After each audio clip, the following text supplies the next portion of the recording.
Mais pour commencer, je vais prier. Prions ensemble.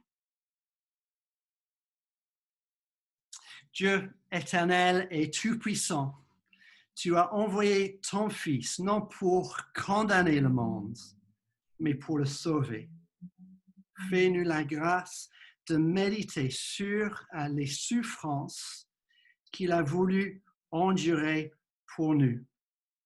Par l'Esprit qu'il a envoyé, ouvre notre esprit et notre cœur à la plénitude de ton amour pour saisir l'œuvre que ton Fils a accomplie le premier vendredi saint. Amen.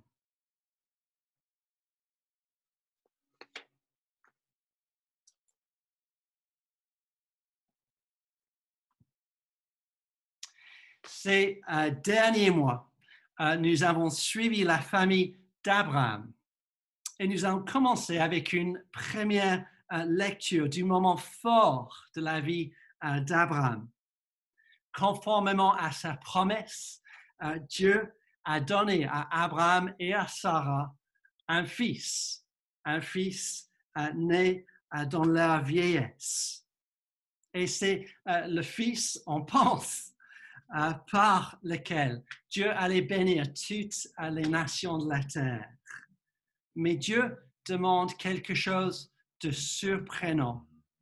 Et pour la lecture, je vais passer la parole à Sylvette. Sylvette, votre micro est allumé.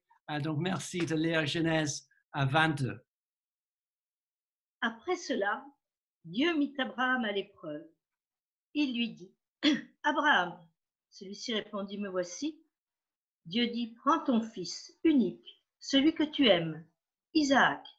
Va-t'en au pays de Morija et là, offre-le en holocauste sur l'une des montagnes que je t'indiquerai. » Abraham se leva de bon matin, sella son âne et prit avec lui 2 serviteurs et son fils Isaac. Il fendit du bois pour l'holocauste et partit pour aller à l'endroit que Dieu lui avait indiqué. Le 3e jour, Abraham leva les yeux et vit l'endroit de loin. Il dit à ses serviteurs, « Restez ici avec l'âne.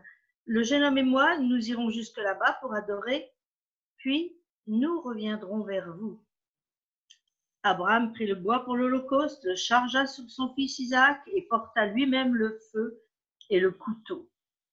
Ils marchèrent tous les deux ensemble. Alors Isaac s'adressa à son père Abraham en disant, « Mon père !» Il répondit, « Me voici, mon fils. » Isaac reprit, « Voici le feu et le bois, mais où se trouve l'agneau pour l'holocauste ?» Abraham répondit, « Mon fils, Dieu pourvoira lui-même à l'agneau pour l'holocauste. » Et ils continuèrent à marcher tous les deux ensemble. Lorsqu'ils furent arrivés à l'endroit que Dieu lui avait indiqué, Abraham y construisit un autel et rangea le bois. Il attacha son fils Isaac et le mit sur l'autel, par-dessus le bois. Abraham tendit la main et prit le couteau pour égorger son fils. Alors l'ange de l'Éternel l'appela depuis le ciel et dit, « Abraham, Abraham !» Il répondit, « Me voici. » L'ange dit, « Ne porte pas la main sur l'enfant, ne lui fais rien, car je sais maintenant que tu crains Dieu et que tu ne m'as pas refusé ton fils unique. » Abraham leva les yeux et vit derrière lui un bélier, retenu par les cornes dans un buisson. Il alla prendre le bélier et l'offrit en holocauste à la place de son fils. Abraham donna à cet endroit le nom de Yahvé-Jireh. C'est pourquoi on dit aujourd'hui, à la montagne de l'Éternel, il sera pourvu. L'ange de l'Éternel appela une 2e fois Abraham depuis le ciel. Il dit, « Je le jure par moi-même, déclaration de l'Éternel, parce que tu as fait cela et que tu n'as pas refusé ton fils unique, je te bénirai et je multiplierai ta descendance. Elle sera aussi nombreuse que les étoiles du ciel, pareille au sable qui est au bord de la mer. De plus, ta descendance possédera les villes de ses ennemis. Toutes les nations de la terre seront bénies en toi et ta descendance, parce que tu es béni. » Je vous donne quelques instants de silence pour réfléchir, pour prier à partir de ce que nous venons de lire.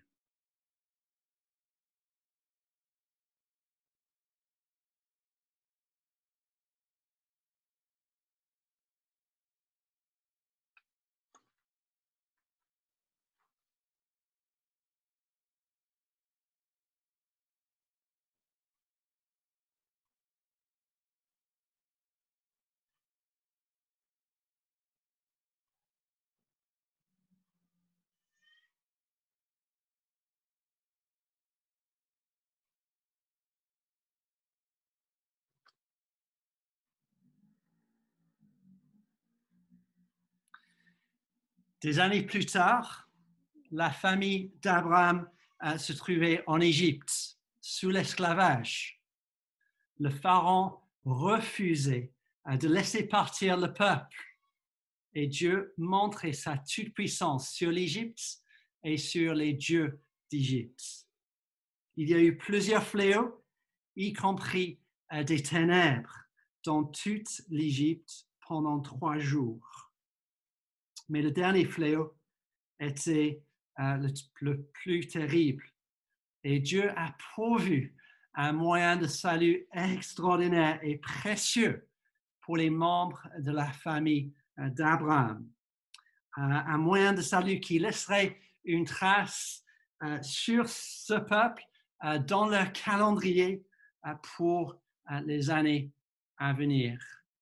Alors nous allons lire Exode, les versets 1 à 14.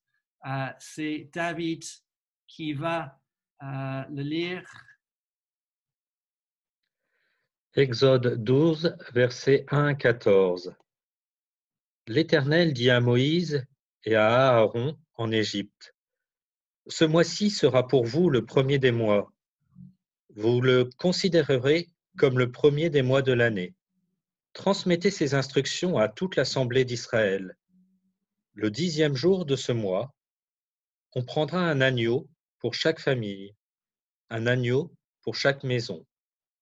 Si la maison est trop peu nombreuse pour un agneau, on le partagera avec le plus proche voisin en fonction du nombre de personnes. Vous estimerez le nombre de personnes pour l'agneau d'après la part que chacun peut manger. Ce sera un agneau sans défaut, mâle, âgé d'1 an. Vous pourrez prendre un agneau ou un chevreau. Vous le garderez jusqu'au 14e jour de ce mois, où toute l'assemblée d'Israël le sacrifiera au coucher du soleil. On prendra de son sang et on en mettra sur les 2 poteaux et sur le linteau de la porte des maisons où on le mangera. Cette même nuit, on mangera sa viande rôtie au feu. On la mangera avec des pains sans levain et des herbes amères. Vous ne le mangerez pas à moitié cuit et bouilli dans l'eau. Au contraire, il sera rôti au feu avec la tête, les pattes et l'intérieur. Vous n'en laisserez rien pour le matin. Si toutefois il en reste quelque chose le matin, vous le brûlerez au feu. Quand vous le mangerez, vous aurez une ceinture à la taille, vos sandales aux pieds et votre bâton à la main. Vous le mangerez rapidement. C'est la Pâque de l'Éternel. Cette nuit-là, je parcourrai l'Égypte et je tuerai tous les premiers-nés du pays, hommes ou animaux. Je mettrai ainsi à exécution mes jugements contre tous les dieux de l'Égypte. Je suis l'Éternel. Pour vous, en revanche, le sang servira de signe sur les maisons où vous vous trouverez. Je verrai le sang et je passerai par-dessus vous. Il n'y aura pas de fléau qui vous détruise quand je frapperai l'Égypte. Vous rappellerez le souvenir de ce jour en le célébrant par une fête en l'honneur de l'Éternel. Cette célébration sera une prescription perpétuelle pour vous au fil des générations. Encore une fois, je vous laisse quelques instants pour réfléchir, pour prier à partir de ce texte.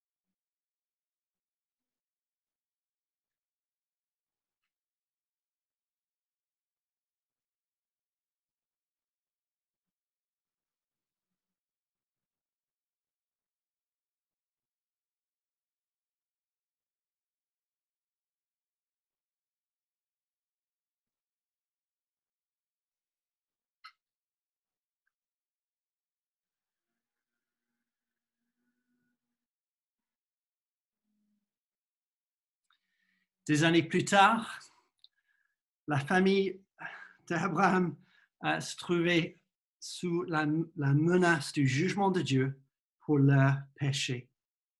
Et c'est le prophète Ésaïe qui a annoncé l'exil comme conséquence juste des fautes du peuple. Mais à partir du chapitre 40 dans Ésaïe, Dieu parle à son peuple avec des mots de consolation après l'exil. Après l'exil, une nouvelle relation avec Dieu sera possible. Et notre prochaine lecture explique comment cette nouvelle relation devient possible. C'est Ésaïe 52. Irma, normalement, votre microphone est allumé. La parole est à toi, Irma. Merci. Mon serviteur réussira, il grandira et gagnera en importance. Il sera très haut placé. Tout comme beaucoup ont été horrifiés en le voyant, tant son visage était défiguré, tant son aspect était différent de celui des humains, il purifiera beaucoup de nations. Devant lui, des rois fermeront la bouche, car ils verront ce qu'on ne leur avait pas raconté. Ils comprendront ce dont ils n'avaient pas entendu parler. Qui a cru à notre prédication? Qui a le bras de l'Éternel? A-t-il été révélé? Il a grandi devant lui comme une jeune plante, comme un rejeton qui sort d'une terre toute sèche. Il n'avait ni beauté, ni splendeur propre à attirer nos regards, et son aspect n'avait rien pour nous plaire. Méprisé et délaissé par les hommes, homme de douleur, habitué à la souffrance, il était pareil à celui face auquel on détourne la tête. Nous l'avons méprisé, nous n'avons fait aucun cas de lui. Pourtant, ce sont nos souffrances qu'il a portées, c'est de nos douleurs qu'il s'est chargé, et nous l'avons considéré comme puni, frappé par Dieu et humilié. Mais lui, il était blessé à cause de nos transgressions, brisé à cause de nos fautes. La punition qui nous donne la paix est tombée sur lui, et c'est par ses blessures que nous sommes guéris. Nous étions tous comme des brebis égarées, chacun suivait sa propre voie, et l'Éternel a fait retomber sur lui nos fautes à tous. Il a été maltraité, il s'est humilié, il n'a pas ouvert la bouche. Pareil à un agneau qu'on mène à l'abattoir, à une brebis muette devant ceux qui l'attendent, il n'a pas ouvert la bouche. Il a été enlevé sous la contrainte et sous le jugement. Et dans sa génération, qui s'est inquiété de son sort? Qui s'est soucié de ce qu'il était exclu de la terre des vivants?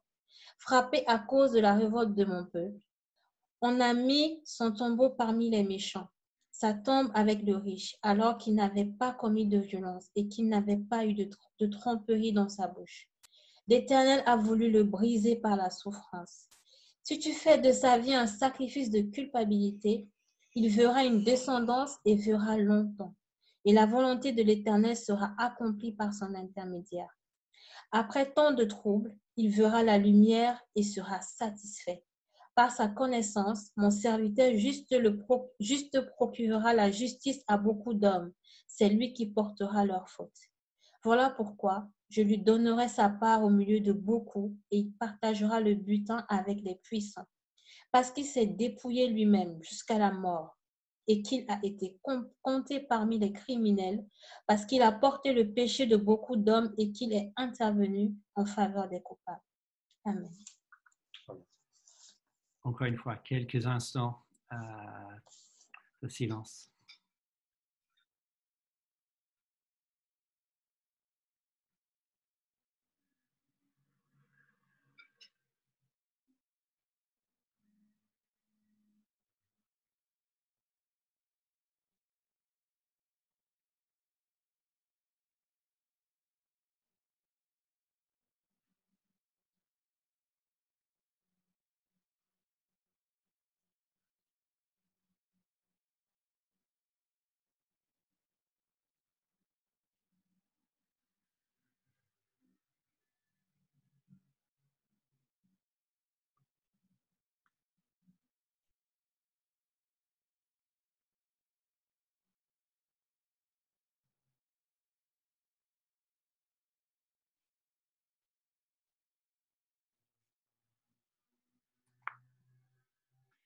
Et des années plus tard, à Jérusalem, pendant la fête de Pâques, les autorités religieuses de Jérusalem avaient amené Jésus de Nazareth à Pilate, le gouverneur romain. Les autorités religieuses demandaient que Jésus soit mis à mort. Et nous allons voir la suite du procès. C'est Kosella qui va lire Luc 23 à partir du verset 13. Kosella, ton micro est allumé. Oui. Pilate rassembla les chefs des prêtres, les magistrats et le peuple, et leur dit : « Vous m'avez amené cet homme sous prétexte qu'il excitait le peuple à la révolte. Or je l'ai interrogé devant vous et je ne l'ai trouvé coupable d'aucun des actes dont vous l'accusez. Hérode non plus, puisqu'il nous l'a renvoyé. Ainsi cet homme n'a rien fait qui soit digne de mort. Je vais donc le relâcher après l'avoir fait fouetter. » Ils s'écrièrent tous ensemble : « Fais mourir celui-ci et relâche-nous Barnabas. » Cet homme avait été mis en prison pour une émeute qui avait eu lieu dans la ville et pour un meurtre. Pilate parla de nouveau dans l'intention de relâcher Jésus. Mais ils crièrent : « Crucifie-le, crucifie-le » Pour la troisième fois, Pilate leur dit : « Quel mal a-t-il fait ?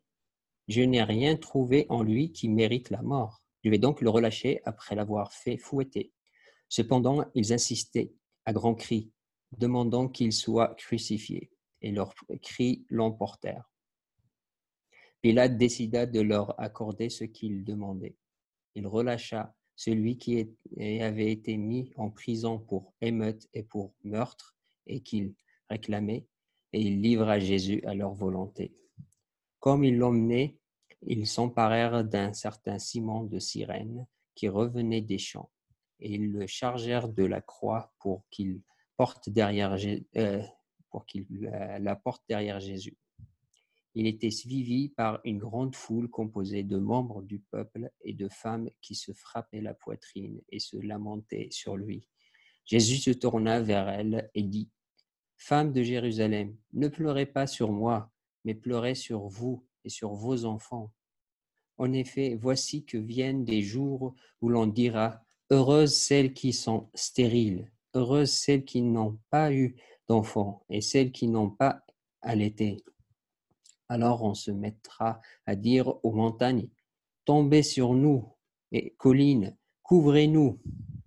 En effet, si l'on traite ainsi le bois vert, qu'arrivera-t-il au bois sec ? On conduisait aussi 2 malfaiteurs qui devaient être mis à mort avec lui. Lorsqu'ils furent arrivés à l'endroit appelé le crâne, ils le crucifièrent, là ainsi que les 2 malfaiteurs, l'un à droite, l'autre à gauche. Ils se partagèrent ses vêtements en tirant au sort. Le peuple se tenait là et regardait les magistrats. Eux-mêmes se moquaient de Jésus, en disant : « Il en a sauvé d'autres, qu'il se sauve lui-même, s'il est le Messie choisi par Dieu. » Les soldats aussi se moquaient de lui. Ils s'approchaient pour lui présenter du vinaigre en disant : « Si tu es le roi des Juifs, sauve-toi toi-même. » Il y avait au-dessus de lui cette inscription : « Celui-ci est le roi des Juifs. » L'un des malfaiteurs crucifiés avec lui l'insultait en disant : « Si tu es le Messie, sauve-toi toi-même, et nous avec toi. » Mais l'autre le reprenait et disait : « N'as-tu aucune crainte de Dieu, toi qui subis la même condamnation ? Pour nous, ce n'est que justice, puisque nous recevons ce qu'ont mérité nos actes, mais celui-ci n'a rien fait de mal. » Et il dit à Jésus : « Souviens-toi de moi quand tu reviendras régner. » Jésus lui répondit : « Je te le dis en vérité, aujourd'hui tu seras avec moi dans le paradis. » C'était déjà presque midi. Il y eut des ténèbres sur tout le pays jusqu'à la 3e heure de l'après-midi. Le soleil s'obscurcit et le voile du temple se déchira par le milieu. Jésus s'écria d'une voix forte, « Père, je remets mon esprit entre tes mains. » Après avoir dit ces paroles, il expira. Encore une fois, quelques instants de silence pour réfléchir à partir de ce texte.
Je vais arrêter de partager mon écran et comme ça, peut-être si vous mettez votre ordinateur, votre tablette sur affichage intervenant, vous allez me voir et ça va être plus facile de suivre. Mais notre premier titre pour ce soir, l'innocent est condamné. L'innocent est condamné. Les autorités religieuses de Jérusalem amènent Jésus à Pilate. Et les chefs des prêtres dépeignent Jésus comme quelqu'un qui sème le désordre, qui incite le peuple à la révolte, comme un rebelle contre l'empire romain, comme une menace à l'autorité de Pilate. Mais Pilate reconnaît l'innocence de Jésus 3 fois. 3 fois, Pilate déclare l'innocence de Jésus de Nazareth. Mais les autorités religieuses n'apportent pas plus de preuves. C'est juste que la foule crie de plus en plus fort en réclamant la peine de mort. Et dans ce procès étrange, en fait, le juge devient l'avocat de la défense et la foule devient le juge et le jury. Et Pilate cède à leurs cris. Non pas dans une démarche de justice, mais selon le verset 23, parce que leurs cris l'emportèrent. Et comme l'agneau pascal que nous avons lu dans Exode, un animal accueilli dans chaque foyer israélite qui n'avait rien fait de mal, l'innocent est condamné. L'innocent est condamné. Deuxièmement, l'innocent ne se sauve pas. L'innocent ne se sauve pas. Si Pilate a reconnu 3 fois l'innocence de Jésus de Nazareth, 3 fois les spectateurs de la crucifixion incitent Jésus à se sauver. Le verset 35. Les magistrats eux-mêmes se moquaient de Jésus en disant « Il en a sauvé d'autres, qu'il se sauve lui-même s'il est le Messie choisi par Dieu. » Et puis le verset 36, les soldats aussi se moquaient de lui. Ils s'approchaient pour lui présenter du vinaigre en disant, si tu es le roi des Juifs, sauve-toi toi-même. Et puis le verset 39, l'un des malfaiteurs crucifiés avec lui l'insultait en disant, si tu es le Messie, sauve-toi toi-même et nous avec toi. 3 fois, les spectateurs de la crucifixion de Jésus disent, sauve-toi toi-même. Mais l'innocent ne se sauve pas.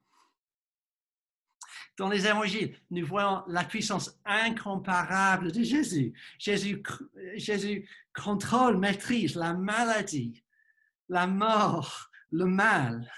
Mais ici, celui qui a calmé la tempête avec un seul mot, il ne se sauve pas. Et depuis le 9e chapitre de l'évangile de Luc, Jésus s'est dirigé vers Jérusalem, vers cette mission. Et comme Isaac s'est soumis à la volonté de son père Abraham et au commandement de Dieu, ici, Jésus-Christ, l'innocent, ne se sauve pas. Mais Jésus n'est pas un victime malheureux, il n'est pas un martyr au mauvais endroit, au mauvais moment. Pourquoi? Parce que l'innocent meurt pour sauver des coupables.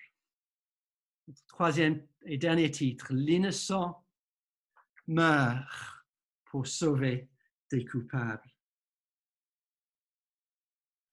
Si un des malfaiteurs crucifiés avec Jésus a insulté Jésus, l'autre a reconnu l'innocence de Jésus.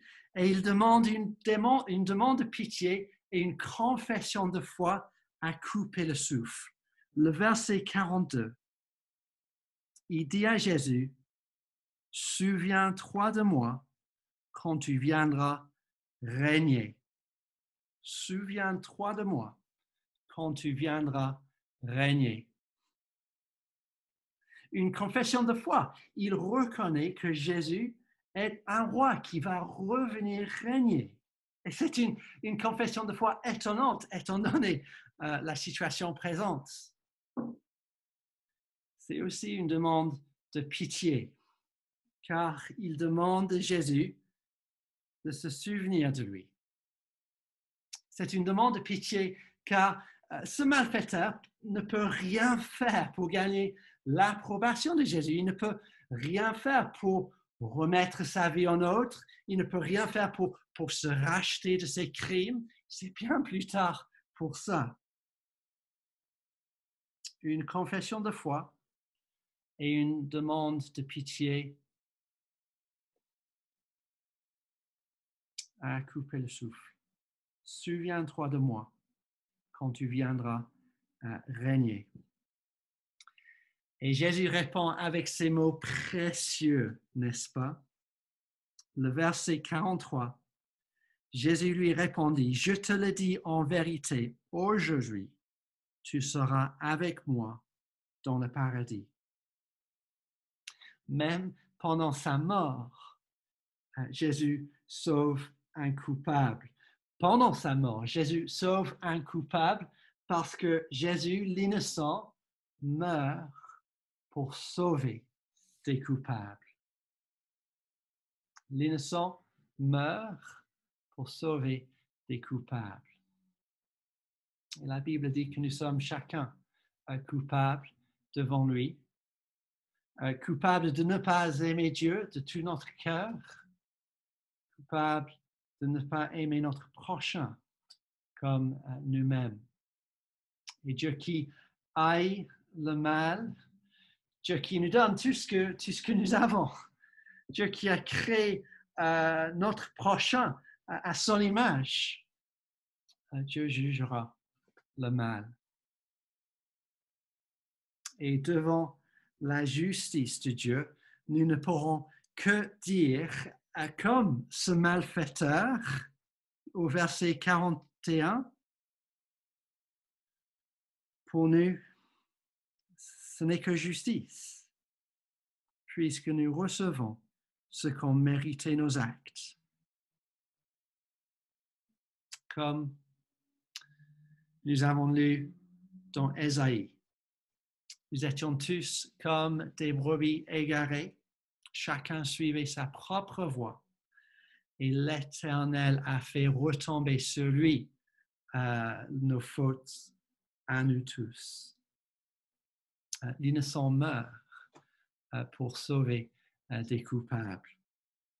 Et sur la croix, Jésus a subi le jugement de Dieu pour que nous n'ayons pas à le subir.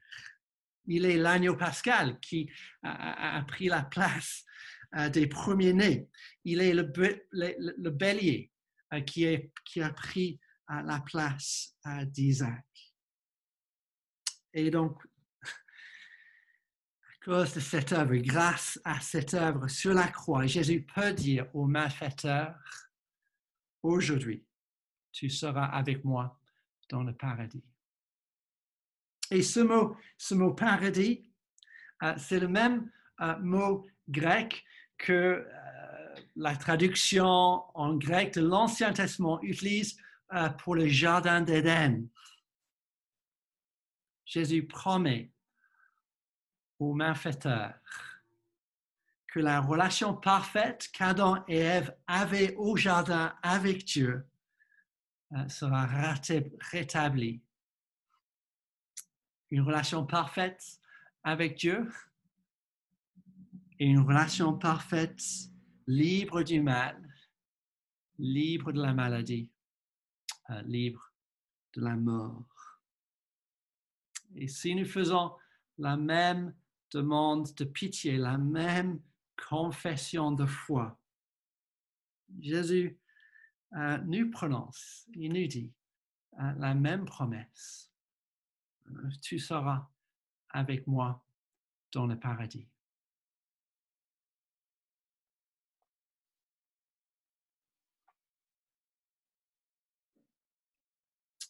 Nous allons enchaîner avec une prière de confession que je vais afficher sur l'écran.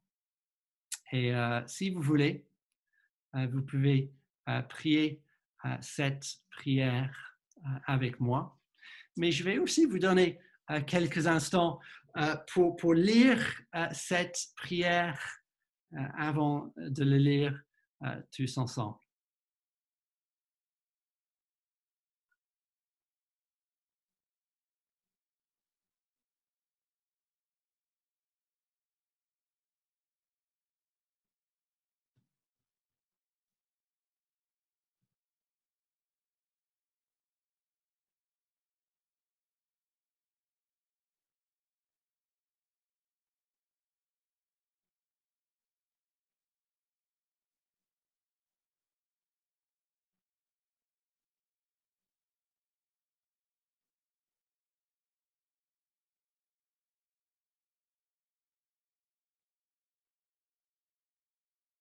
Je vous invite à prier avec moi.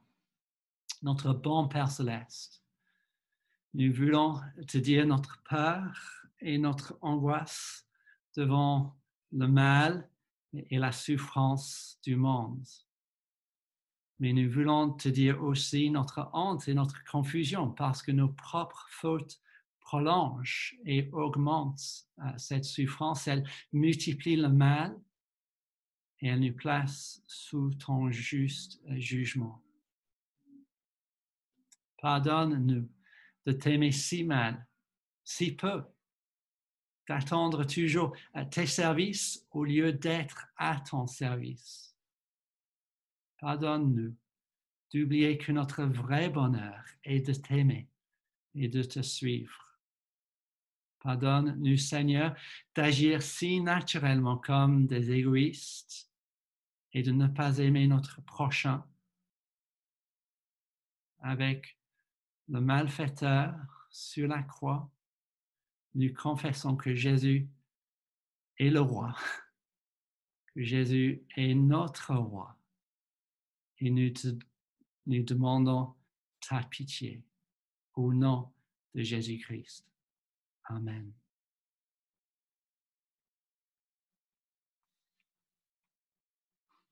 Et Jésus a dit, tu seras avec moi dans le paradis.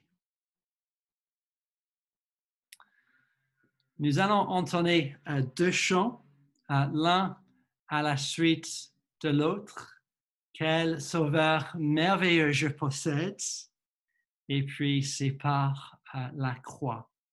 Alors je vais rallumer le micro de Michel et Julie.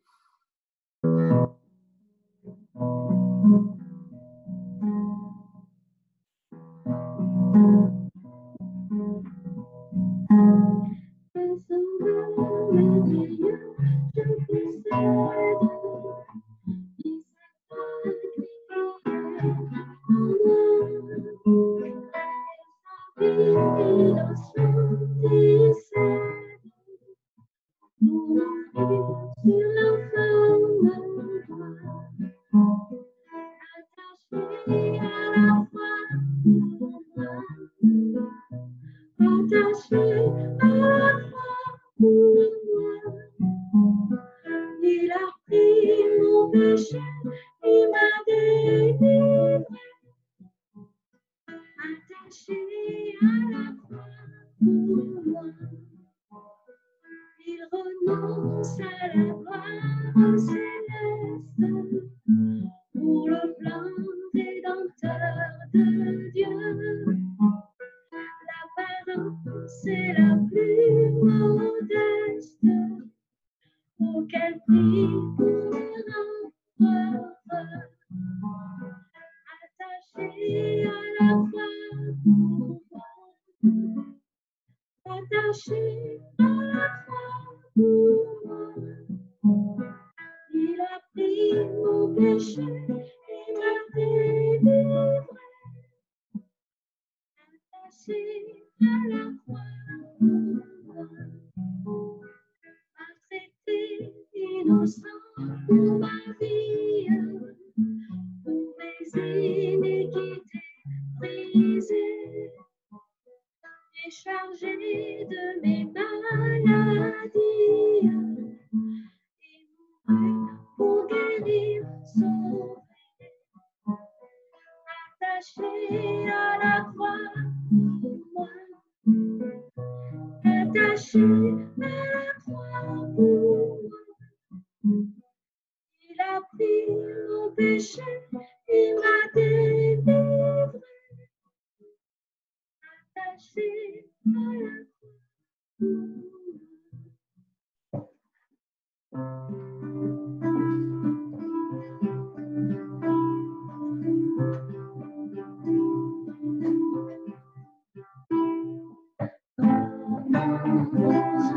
Soyez impurs, approchez du Dieu trois fois saint. Sa loi exige la perfection. Comment purifier nos cœurs? Comment pouvons-nous, peuple fidèle, vivre avec Dieu en intimité? Chaque jour nous les honorons, comment nos fautes sont-elles pardonnées? C'est par la croix où il s'est donné, et par son sang il lave nos péchés, par sa justice comptez pour nous. Jésus, de nous. Comment persévérer dans la foi face à nos échecs et nos erreurs? Ils éveillent en nous la peur, le doute. Comment répondre à l'accusateur? Par la croix où il s'est donné, donné, et par son sang, il lave nos péchés, par sa justice, comptez pour nous, Jésus de nous.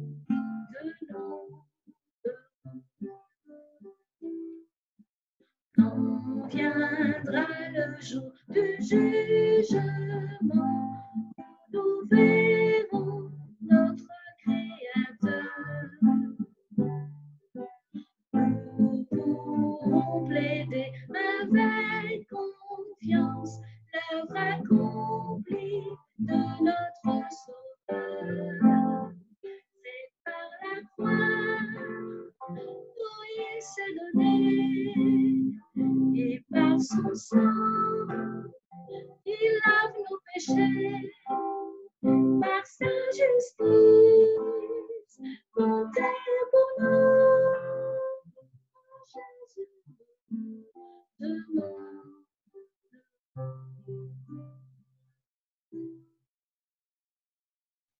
Merci, Julie et Michel. Je vous invite maintenant à vous exprimer à voix haute à Dieu par la prière, comme nous faisons à l'Église, dans nos prières d'assemblée. Si vous voulez, je vous invite à prier Dieu, des prières de louange, de reconnaissance, peut-être des prières de confession ou de reconnaissance, mais aussi continuons à prier pour notre monde, pour notre pays, pour notre Église, pour nos autorités qui souffrent pendant cette crise sanitaire. Alors, vous êtes toujours, vos micros sont toujours en mode silencieux, mais vous pouvez maintenant réactiver votre micro si vous voulez pour prier. Mais prions tous ensemble.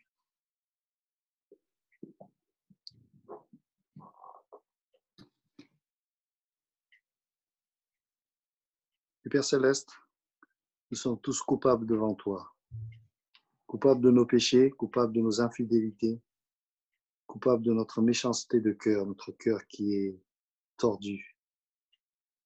Et toi, Seigneur Jésus-Christ, l'innocent, tu as accepté de mourir à notre place alors que tu ne méritais pas.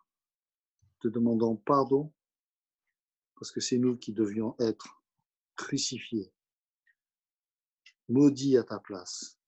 Et tu as accepté par amour pour nous et par obéissance au Père de mourir sur la croix. Et aujourd'hui, nous pouvons te dire encore merci. Et chaque jour, Seigneur, nous voulons vraiment manifester toute notre reconnaissance et ne jamais oublier la valeur de ce sacrifice et tout ce que tu as enduré pour nous. Nous voulons vraiment bénir ton saint nom, Père Céleste, toi qui as donné ton Fils unique, afin que nous puissions avoir la vie éternelle par la foi en lui. Au nom de Jésus-Christ, ton Fils. Amen. Amen. Seigneur, nous te prions que nous te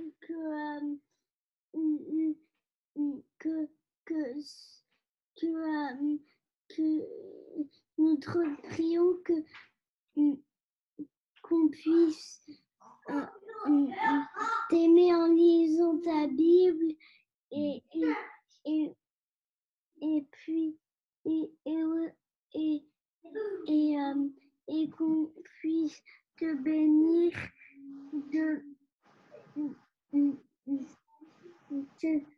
tu viens mourir pour nous et pour nous sauver du péché. Amen. Amen.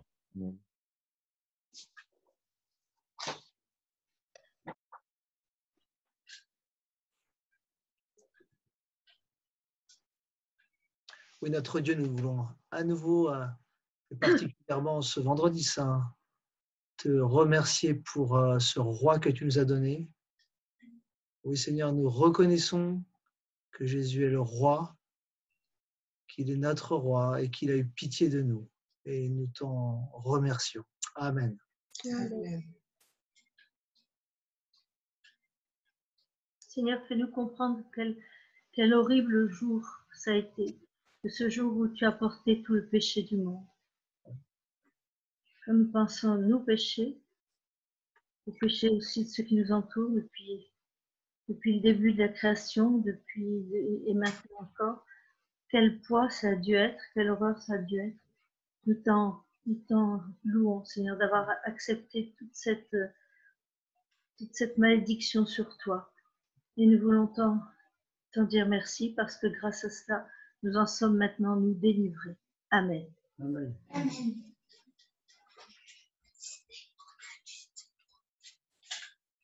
Jésus, par ton sang précieux, enlève Mon iniquité, tu m'as entendu au des cieux. Dis-moi que tu m'as pardonné. J'ai longtemps erré rebelle, mais j'entends ta voix qui m'appelle.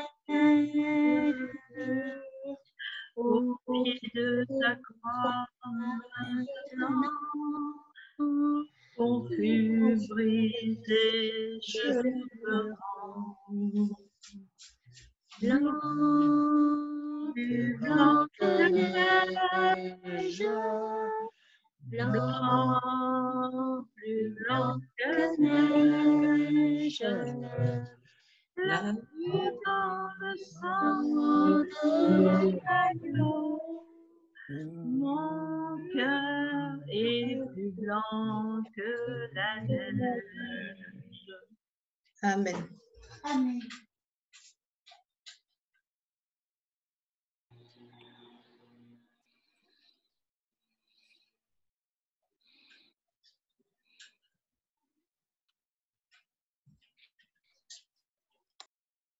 Seigneur, la punition qui nous donne la paix, elle est tombée sur Christ.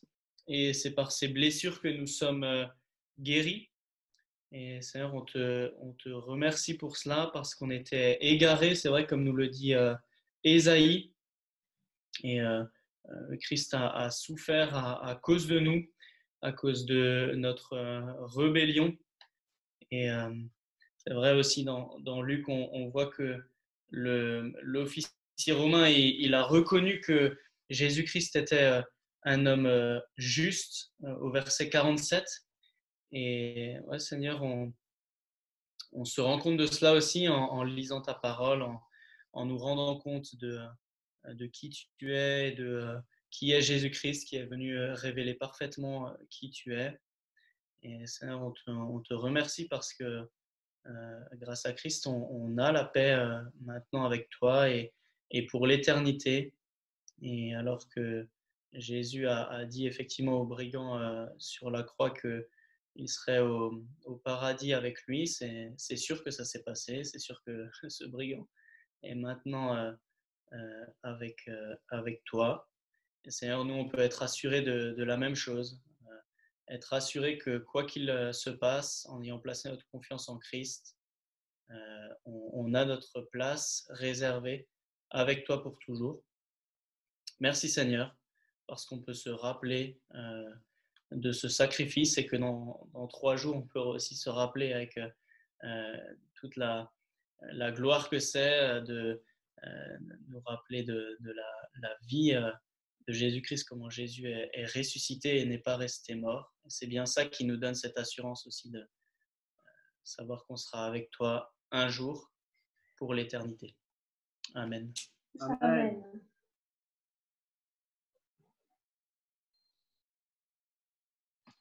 Mais lui, il était blessé à cause de nos transgressions, brisé à cause de nos fautes. La punition qui nous donne la paix est tombée sur lui, et c'est par ses blessures que nous sommes guéris. Oui, merci Seigneur, parce que tu es cet agneau parfait qui a été sacrifié pour nous, qui a pris notre place pour que nous puissions être libérés de la mort, libérés de la séparation d'avec ton Père, libérés de condamnation. Et nous te remercions parce que tu as pris notre place sur cette croix. Tu as été puni à notre place. Et merci parce que c'est par tes blessures que nous sommes guéris et nous sommes libérés de l'esclavage du péché.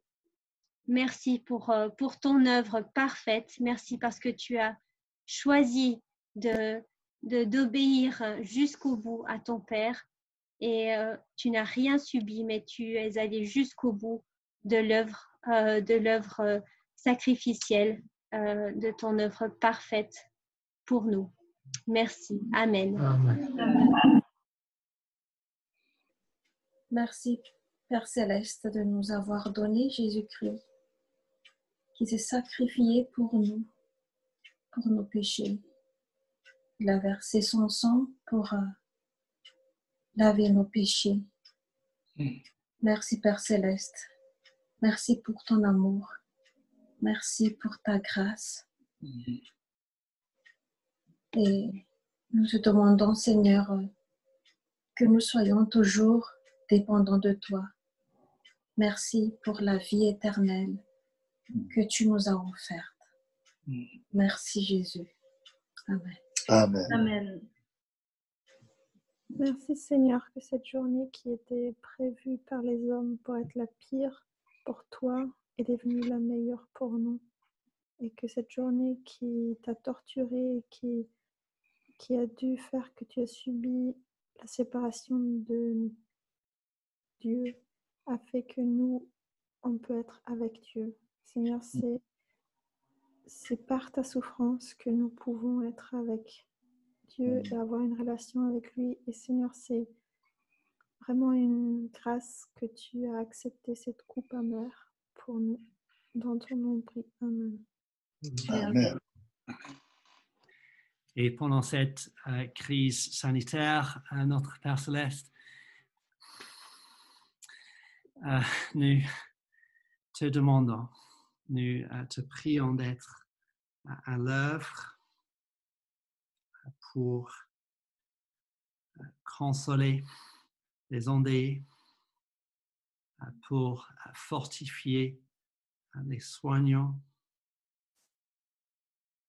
pour donner ta sagesse aux autorités et pour briller ta lumière. Qu'au travers de ces événements, plus de gens puissent se tourner vers toi et que tu nous permets d'être tes témoins, même dans ces circonstances si difficiles. Amen. Les amis, pour finir, je vais partager mon écran et je vous invite à prier la prière que le Seigneur Jésus nous a donnée. Prions tous ensemble. Notre Père Céleste, que la sainteté de ton nom soit respectée, que ton règne vienne, que ta volonté soit faite sur la terre comme au ciel. Donne-nous aujourd'hui notre pain quotidien. Pardonne-nous nos offenses, comme nous aussi nous pardonnons à ceux qui nous ont offensés. Ne nous expose pas à la tentation, mais livre-nous du mal, car c'est à toi qu'appartiennent dans tous les siècles le règne, la puissance et la gloire. Amen.